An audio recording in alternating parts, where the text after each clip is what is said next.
1900களின் தொடக்கத்தில் பழனி அருகே அருணாச்சலம் என்ற ஏழை விவசாயி வாழ்ந்து வந்தார்.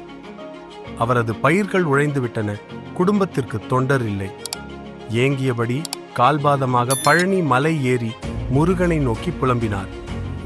கோவிலில் அடைந்தவுடன் பரம ஏமாற்றத்துடன் அவர் கீழே விழுந்தார். அன்றிரவு கோவில் பூசாரிக்கு தரிசனமாக வந்து முருகன் சொன்னார், என் கதவிலே ஒரு பக்தன் பசியோடு இருக்கிறான், அவனை பசிக்க விடாதே. பூசாரி உடனே வெளியே சென்று அருணாச்சலத்தை கண்டுபிடித்து கோவில் பிரசாதத்தை அளித்தார்.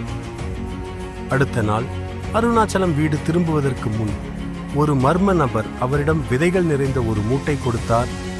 இவைகளை நம்பிக்கையுடன் நட்டுவிடு என்று கூறினார்.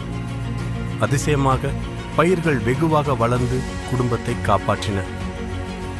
அருணாச்சலம் வாழ்நாள் முழுவதும் முருகனை வழிபட்டார். முருகன் தன் பக்தர்களை ஒருபோதும் கைவிட மாட்டான் என்பதை நிரூபித்தார். இன்றும் ஆயிரக்கணக்கானோர் பழனிமலை ஏறி முருகனின் அருளை எதிர்நோக்குகிறார்கள்.